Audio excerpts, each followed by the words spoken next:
Reconocen a veterinarios y nutricionistas como profesionales de la salud.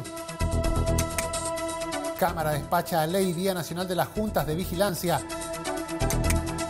Presentan acusación constitucional contra ministra Marcela Cubillos. Diputados aprueban 3 informes de comisiones investigadoras. Comisión de Derechos Humanos sesionará en Temuco por vulneración a mujeres mapuches.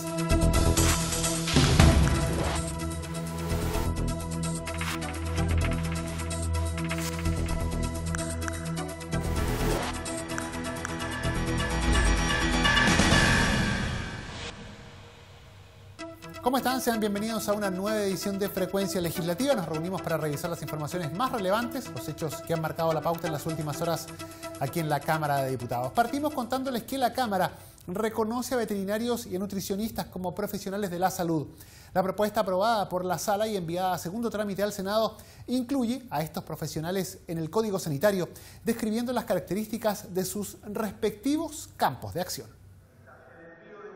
La Cámara aprobó y despachó al Senado el proyecto que modifica el Código Sanitario para considerar a los médicos veterinarios y nutricionistas como profesionales de la salud.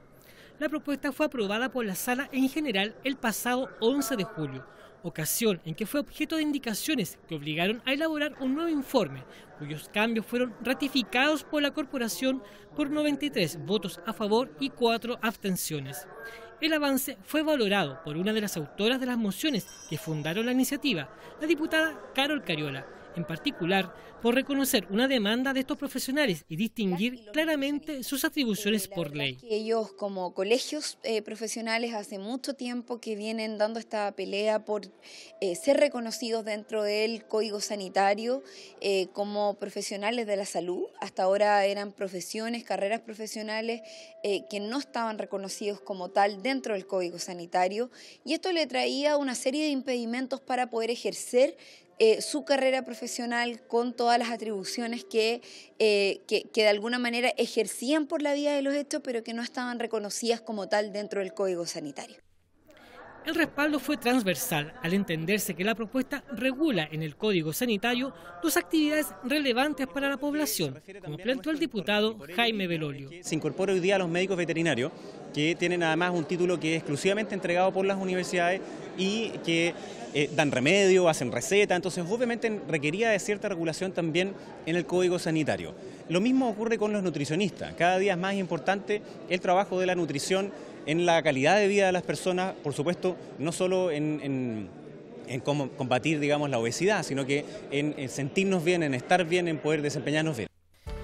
El proyecto indica que los servicios del nutricionista comprenden la atención y evaluación nutricional, el diagnóstico alimentario integrado, la consejería y prescripción de alimentos, el tratamiento dietético y dietoterapéutico y la elaboración de minutas alimentarias, entre otras labores. En cuanto a los veterinarios, se señala que son propias de su actividad los procesos de diagnóstico, pronóstico, tratamiento e intervención clínica o quirúrgica realizados sobre el cuerpo, comportamiento o muestras de uno o más animales.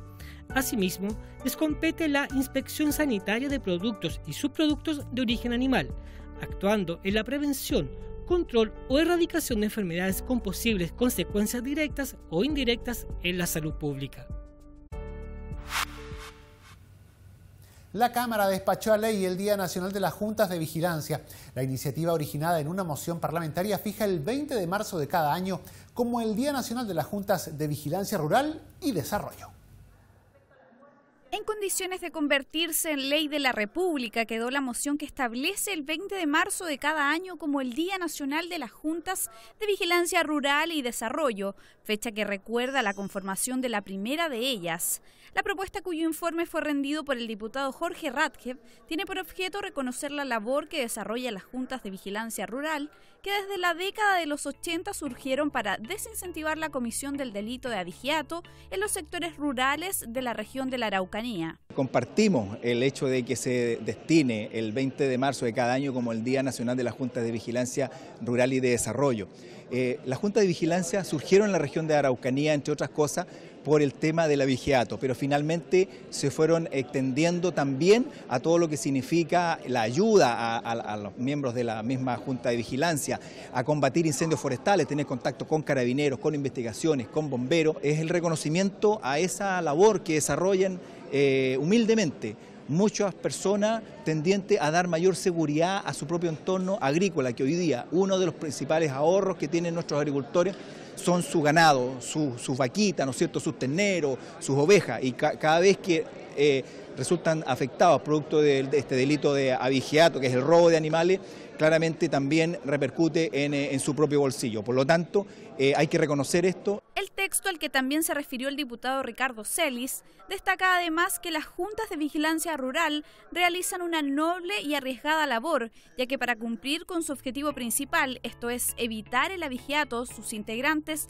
hacen periódicamente rondas nocturnas en un sector o comuna y aplican técnicas de prevención en coordinación con Carabineros de Chile, además de efectuar reuniones periódicas para mantener informados a sus integrantes. Se iniciaron en la región de la Araucanía y fue como una respuesta a proteger los bienes, que fundamentalmente el ganado, contra el abigeato. Pero esto fue en el año 81 en la comuna de Carahue. Hoy día esto se ha ido extendiendo y es muy importante, muy significativo en la región de la Araucanía. Hay 238 juntas de vigilancia reconocidas, trabajan íntimamente coordinadas con carabineros, hay un suboficial Opaso en este caso, que está a cargo allá en la región de la Junta de Vigilancia de coordinar las actividades, hacen ronda y han ido extendiendo su actuar, ya no solamente tiene que ver en una acción contra el abigeato o el delito que ocurra, sino que además asistencia médica, si necesitan transportar algo, ayuda. O sea, esta es la sociedad civil organizada ya de muy antiguo, con mucha fuerza y que es una cosa creciente.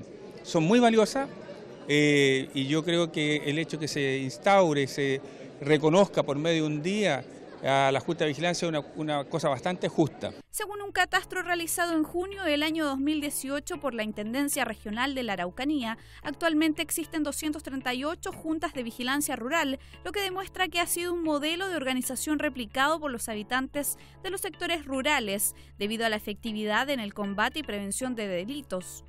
Además, existen juntas de vigilancia en las regiones del Maule, O'Higgins, Biobío, Los Lagos y de Los Ríos. Y fue presentada la acusación constitucional contra la ministra Marcela Cubillos. El documento fue firmado por diputados de todas las bancadas de la oposición y, según los plazos, será votado en octubre. Tras aunar criterios respecto de su contenido, las bancadas opositoras ingresaron la acusación constitucional contra la ministra Marcela Cubillos. Se trata de un libelo compuesto por 5 capítulos, centrados en la falta de cumplimiento de su labor como secretaria de Estado, lo que configuraría una grave infracción a la Constitución y las leyes. Así lo plantearon los diputados Manuel Monsalve, Mario Venegas, Rodrigo González y Natalia Castillo, quienes detallaron parte de los argumentos contenidos en el documento. La acusación constitucional va a demostrar infracción a la Constitución y a las leyes, y también la falta de voluntad de la ministra de cumplir con uno de sus mandatos, que es la ejecución correcta de la ley. La falta del principio de probidad, la falta del control jerárquico, a la coordinación, a la eficiencia, a la eficacia, la falta de la ley de reserva de datos personales, su ineficiencia y ineficacia en la ejecución presupuestaria del Ministerio de Educación, que afecta en definitiva algo muy importante para los chilenos, que es la educación pública. La ministra está actuando en contra de la educación pública, infringiendo la Constitución y la ley, y ese es el fundamento central de la acusación constitucional. Para quienes hemos trabajado consistentemente a lo largo de los años por salvar la educación pública de nuestro país, a nosotros nos parece que la conducta de la ministra ha sido exactamente en el sentido contrario. Y ha incumplido la ley, la Constitución, ha discriminado, ha desinformado, ha faltado a la verdad y ha incumplido leyes de la República que están aprobadas y que es su deber implementarlas con diligencia, no poniendo trabas, no dificultando. La ministra sistemáticamente ha intentado revertir el sistema legal que tenemos, no aplicarlo, ha intentado obstruir la aplicación del sistema de admisión escolar, obstruir y no aplicar todas las medidas para que la educación pública y la nueva educación pública pudiera aplicarse en las comunas donde está en aplicación. Desde el Frente Amplio, luego de haber solicitado un poco más de tiempo para poder analizar tanto los elementos jurídicos como los elementos políticos que sustentan esta acusación constitucional, es que finalmente hemos decidido adherir a ella y también hemos solicitado la incorporación de más antecedentes que hoy día están plasmados en la acusación constitucional, especialmente en lo referente a la discriminación arbitraria que se realizó a las profesoras diferenciales y las educadoras de párvulo al no reconocérseles sus pensiones como parte de un bono. Creemos que es fundamental que en la educación no se siga discriminando, por eso hemos solicitado que se incorpore este capítulo. Sin embargo, en la oposición el respaldo aún no es unánime, tal como lo apuntó el diputado Miguel Ángel Calisto, quien reclamó la falta de socialización del contenido del libelo, el que a su juicio parece una revancha política. Creo que no hay que confundir las cosas. Yo condeno y lamento las declaraciones que ha hecho la ministra Pérez contra el Partido Socialista. Creo que son declaraciones que no corresponden. No corresponde generalizar a un partido político frente a una situación particular. Pero no se puede tomar revancha a partir de un hecho político a través de una acusación constitucional, porque es una herramienta muy seria que tiene el Congreso Nacional. El oficialismo, en tanto, se cuadró con la ministra Cubillos, como evidencian las declaraciones de los diputados Javier Macaya, Luciano Cruzcoque y Mario Desbordes. Una acusación que carece de absoluto fundamento jurídico, lo hemos señalado en todos los tonos, que al final no se pone en contra del gobierno, no se pone en contra de una ministra, sino que se pone en contra de los apoderados que quieren que sus hijos estudien, de los estudiantes que están haciéndole frente todos los días a encapuchados, a personas que han sido repudiadas por la sociedad en general. Creo que es importante destacar que la ministra ha sido una persona que se ha reunido con los apoderados, ha tratado de generar los cambios que son necesarios en la educación pública, ha enfrentado a los encapuchados y es por eso que hoy día está enfrentando esta acusación. Hay acá un intento de utilizar políticamente una herramienta que no corresponde usar políticamente. Se pudo haber citado a la ministra a la Comisión de Educación, no se hizo. Se pudo haber citado a la ministra a una sesión especial, no se hizo. Se pudo haber interpelado a la ministra de Educación, no se hizo. Y sin embargo se opta por acusarla constitucionalmente. ¿Cuál es el gran pecado de la ministra de Educación? ¿Qué es lo que les molesta de la ministra de Educación? Que es una mujer, primero, que enfrentó con coraje, segundo, y tercero, ¿a quién? A los violentistas, a ese que le tiraba benzina o parafina al profesor, a los delincuentes que se enquistan en algún colegio y que impiden que haya clases, a los encapuchados. Ese es el gran problema de la ministra. ¿Y cuál es la segunda gran crítica? Que la ministra ha hecho observaciones al sistema de admisión, al pésimo sistema de admisión que dejaron desde el gobierno de la nueva mayoría, y la ministra está pidiendo solo dos cosas: incorporar un factor que es el mérito en mayor porcentaje, junto con incorporar vulnerabilidad. Mire qué pecado más grande está cometiendo la ministra. De acuerdo a los plazos establecidos en la Ley Orgánica Constitucional del Congreso Nacional, el próximo martes 10 de septiembre se dará cuenta en sala del ingreso del libelo acusatorio, tras lo cual se sorteará a los 5 diputados que integrarán la comisión encargada de evaluar el mérito de la presentación. Posteriormente, y dentro de un lapso de 3 días, se notificará personalmente o por cédula a la Secretaría de Estado, estableciéndose con ello la prohibición de su salida del país. A partir de la notificación, la ministra tendrá 10 días para concurrir ante la comisión encargada de esta acusación en forma personal o por escrito. La instancia, a su vez, desde el momento de dicha comparecencia tendrá 6 días para estudiar la acusación y pronunciarse sobre ella, poniendo luego el libelo a disposición de la sala, que se pronunciará al respecto en octubre. La sala en sesión especial aprobó los informes de las comisiones que investigaron la situación financiera de la Universidad del Pacífico, los planes de manejo forestal autorizados por la CONAF los últimos 10 años y lo relativo al nombramiento y denuncias sobre la conducta de jueces y empleados judiciales de la región de O'Higgins.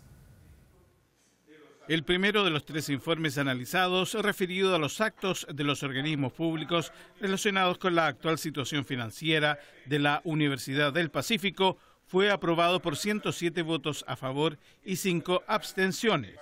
En él se afirma que resulta imprescindible entregar facultades a los órganos del sistema para intervenir en el caso de verificar problemas en la gestión de los recursos de las instituciones educacionales para anteponerse a una eventual crisis y en lo posible evitarla. En ese sentido, el diputado UDI Jaime Belolio dijo que es probable que lo que ocurrió en la Universidad del Pacífico sea uno de los últimos casos de la institucionalidad antigua. Ya hoy día existen otras cosas que antes no habían. Por ejemplo, la Superintendencia de Educación, por ejemplo, la Subsecretaría de Educación Superior, y además nuevas atribuciones del Consejo Nacional de Educación, entre otros, que si una universidad no está acreditada simplemente no puede abrir matrícula. O sea, ese tipo de cosas no estaban en el pasado. ¿Y por qué lo digo? Porque las alertas tempranas frente a algunos problemas financieros u otros se modificaron en la nueva Ley de Educación Superior. Y lamentablemente la Universidad del Pacífico no alcanzó a agarrar esa nueva parte de esa nueva legislación. Entonces, parte de las conclusiones son aspectos que nosotros ya incorporamos en la nueva ley. Sin embargo, también hay algunos puntos que son importantes de ver en la ley del administrador de cierre, que todavía no tiene las mismas facultades que uno quisiera en términos de proteger los derechos de los estudiantes sobre la quiebra de la, comillas, empresa, en este caso quiebra de la institución o la inmobiliaria o lo que fuera, que como tiene proveedores y tiene otro, entra en otro régimen, porque hay sociedades que están ahí relacionadas, digamos, con el ámbito mismo de la infraestructura y otro. Por su parte, el diputado de Convergencia Social, Gonzalo Vinter, que presidió la comisión, planteó que la experiencia recogida en el caso de la Universidad del Pacífico revela que no da lo mismo tener un síndico de quiebras que un administrador de cierre. El primero debe saber de negocios, el segundo tiene que saber de universidades. Y la situación ha sido dramática porque en este caso el administrador, señor Roberto Nahum, ha tenido que vivir las pellejerías a las cuales lo obliga la ley. Pensemos que originalmente ni siquiera tenían acceso a los documentos de los estudiantes, o sea, no podía reubicarlo porque no sabía ni de qué carrera eran ni de qué año eran, porque no tenía certificado, porque no tenía acceso al computador. El señor Nahum tuvo que trasladar los datos de los archivos de los estudiantes, él sin sueldo, ya, con sus propios medios, tuvo que arrendar unas camionetas para poder echar los papeles arriba y tuvo que él contratar personas que lo ayudaran, digamos, con su peculio personal. Tuvo que contratar personas que lo ayudaran a acarrear los papeles para poder llevarlos a una oficina del Mineduc y sencillamente revisarlos. Entonces hay que fortalecer al máximo esa institución porque estas universidades muchas veces, yo estoy bien relevante, no se acaban porque estén funcionando mal. Necesariamente. Hay veces que no hay un problema académico, la mayoría de las carreras de la Universidad del Pacífico funcionaban bien. Lo que aquí ocurre es que hay un dueño de la universidad que un día decide sacar su plata y mandarse a cambiar. El segundo informe votado en la sala acordó solicitar a CONAF una investigación exhaustiva de todos los planes de manejo de recuperación de terrenos para fines agrícolas aprobados en los últimos 10 años, en especial respecto de 572 casos informados a la instancia. El texto, aprobado por 111 votos afirmativos y una abstención, solicita al presidente de la República una serie de recomendaciones, tal y como lo manifestaron dos de sus integrantes, Jaime Toa y Ramón Barros. Lo más importante son las recomendaciones que la comisión hace y la solicitó al presidente de la República para que ponga urgencia al proyecto que crea el Servicio Forestal, que va a reemplazar a la CONAF, que es una entidad de derecho privado, como también la necesidad de tener la figura de un subsecretario forestal, junto con señalar la necesidad que en la Cámara de Diputados se constituya una comisión forestal, dada la importancia de este sector, y se ha planteado nuestra preocupación por el contenido del proyecto que crea el Servicio de Biodiversidad en el Ministerio de Medio Ambiente, que significaría que saldría de CONAF todo el patrimonio forestal del Estado para pasar al Ministerio de Medio Ambiente. Pedirle al presidente de la Comisión de Constitución que ponga en tabla un proyecto para establecer un sistema de análisis legal forestal en la Cámara de Diputados. La nueva CONAF pública es determinante en cómo se desenvuelve un instituto como CONAF en salvaguardar, regular, autorizar o prohibir el manejo, corta del bosque nativo. Nosotros necesitamos tener más presupuesto. La agricultura en Chile, y dado el contexto que nos desenvolvemos, como es el problema de cambio climático, no da cuenta de un presupuesto más allá del 1,1, el 1,3% del presupuesto de la Nación. Por último, que CONAF ha cumplido a cabalidad todo lo que se le ha pedido en términos de revisión de planes de manejo, en términos de revocación de planes de manejo al amparo de los antecedentes aportados en la comisión. El último documento analizó los procedimientos para investigar los actos del Ministerio de Justicia y del Gobierno en lo relativo al nombramiento y denuncias sobre la conducta de jueces y empleados judiciales de la región de O'Higgins. El diputado de Renovación Nacional, Diego Chalper, detalló los puntos más relevantes del informe, aprobado en forma unánime por 112 votos. El primero es terminar con el lobby judicial, es decir, que los parlamentarios y los jueces no se junten a nada distinto que a la formación de la ley y por lo tanto terminar con estas audiencias privadas que se prestan para todo tipo de irregularidades. Lo segundo, instar al gobierno a ponerle acelerador a la reforma que tiene que ver con el sistema de nombramiento de los jueces. Y lo tercero es establecer también instar a que cuando un parlamentario es citado a una comisión investigadora tenga que participar. Yo creo que junto a la remoción de los jueces, estas son señales que van en el sentido correcto para terminar con esta tragedia que significó para la región de O'Higgins el desastre judicial que tuvimos en Rancagua. Por su parte, la presidenta de la comisión investigadora, Alejandra Sepúlveda, adelantó que solicitarán actualizar la modernización del Poder Judicial y también el nombramiento de los notarios, entre otras medidas. Nosotros lo que hemos solicitado, también en parte de las conclusiones, es que se revise absolutamente lo que está ocurriendo en otras cortes de apelaciones. Esta es una luz amarilla que nosotros pasó absolutamente a roja en la región de O'Higgins, pero también se necesita una fórmula, una metodología de monitoreo de todas las cortes de apelaciones, de también los tribunales menores que nos permitan, ¿no es cierto?, saber qué es lo que está ocurriendo y que no tengamos esta situación tan dramática que hoy día está sufriendo la Corte de Apelaciones de Rancagua, pero es una situación no solo que vive la Corte, sino la ciudadanía completa, porque aún la región de O'Higgins está en una situación de anormalidad en términos de la Corte de Apelaciones de Rancagua. Finalmente dijo que la comisión respaldó el proceso que llevó a cabo la ministra Rosa María Maggi, así como las medidas que adoptó la Corte Suprema de remover a los ministros Emilio Olgueta, Marcelo Vázquez y Marcelo Albornoz. Y la Comisión de Derechos Humanos sesionará en Temuco por la vulneración sufrida por mujeres mapuches. En la instancia, mujeres hortaliceras mapuches de la capital de la Araucanía denunciaron vejámenes y maltrato policial por vender sus productos en el centro de la ciudad. Una situación que por ordenanza municipal está prohibida, pero que en su cultura es una práctica ancestral. Hace 9 años que las mujeres mapuches que venden sus productos agrícolas en el centro de Temuco vienen luchando por mantener dicha costumbre ancestral que se ha transmitido de generación en generación.